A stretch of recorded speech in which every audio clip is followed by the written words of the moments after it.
In addition to the condition of the world, which we covered in our last episode, those versed in earlier scriptures knew full well that God soon would send a prophet, where he would send him and how to recognize him. That's why so many of them in the time of the Prophet Muhammad, peace and blessings be upon him, even those of them who were driven by tribalism to claim that his ministry didn't apply to them and it applied only to the Arabs, they felt compelled. They had no choice but to say, he must be a prophet. There really is no other explanation. In later times, historian Thomas Carlyle, while speaking on Muhammad, argued that if this man truly was a prophet, it would be clear to all, and it was. He is saying if an imposter mason would try to build a brick house, it would clearly be a pile of rubbish. And so how does a person build a global religion just faking it? Carlyle definitely was not Muslim, but he was arguing the fact that an average person would be able to tell an imposter, a fraud at first glance. So we add to that, how about the fact when the experts themselves were able to confirm it? That's why the Quran tells us that Allah, Almighty God, has said, is it not enough of a sign that the scholars of the Israelites know that He is true? Even in today's Bible, which has gone through so many revisions and translations, still there is so much in there that when read together suggests so clearly that it must be speaking about Muhammad, peace and blessings be upon him. In the book of Genesis, for example, God promised to make for Abraham out of the son of the bondwoman a great nation. So He promised that out of the progeny of Ishmael, the son of Abraham and Hagar, would be a great nation. So number one, who is this great nation?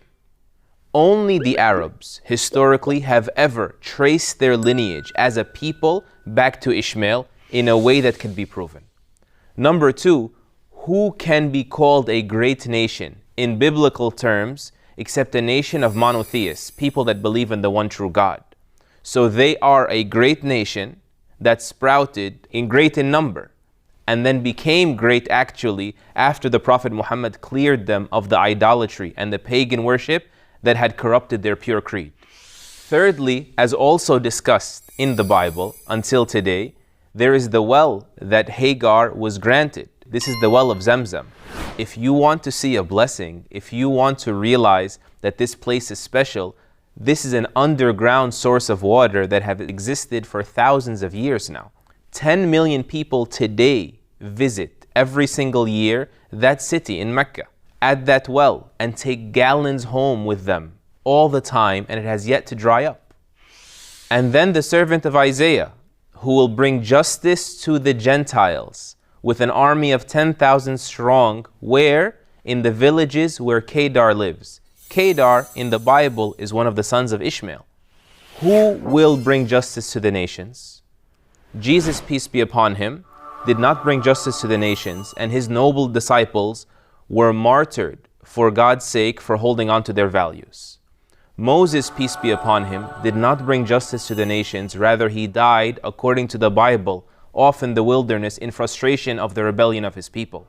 It was only the Prophet Muhammad, peace and blessings be upon him, who ultimately at the end of his life marched to Mecca, the city where Kedar lived, with an army of 10,000 and restored God's unity in the area.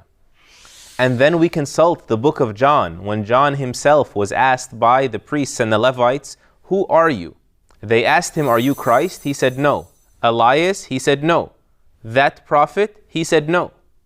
So who is not John, not Elias, another prophet, not Christ, and can be referred to as that prophet, the prophet, as if it was awaited by all, common knowledge, didn't even need to be spelled out by name. And that prophet is discussed in Deuteronomy with regards to where he would come from. God said, I will raise up for them a prophet from their brethren, the Ishmaelite brethren of the children of Israel, that will be like you, like Moses, and he will speak the words that I put in his mouth. which is expressly stated in the Quran, by the way, that he does not utter a word, the Prophet Muhammad, on his own desire, on his own accord. It is divine inspiration only that he speaks. And finally, the Bible accounts for the words of Jesus where he said, peace be upon him, that I must go away, or else the Comforter will not come. And there's many things I need to tell you, but he will make clear to you all truths, and he will speak to you about things that come. And so who must go away so that the Comforter will come? Who is the Comforter? Jesus, peace be upon him, needs to go away so that someone else will come, which cannot be the Holy Spirit, because the Holy Spirit was with Jesus, peace be upon him, at all times. And who is the one that made clear all truths, did not do away with the laws and reduce a religion to grace, but instead taught people definitive guidance for every aspect of their lives? And who is the one that accurately foretold time and time again with specific detail about the events of the future, all facets that only converge in the Prophet Muhammad, peace and blessings be upon him's life, as we will see in the coming episodes, insha'Allah, God will.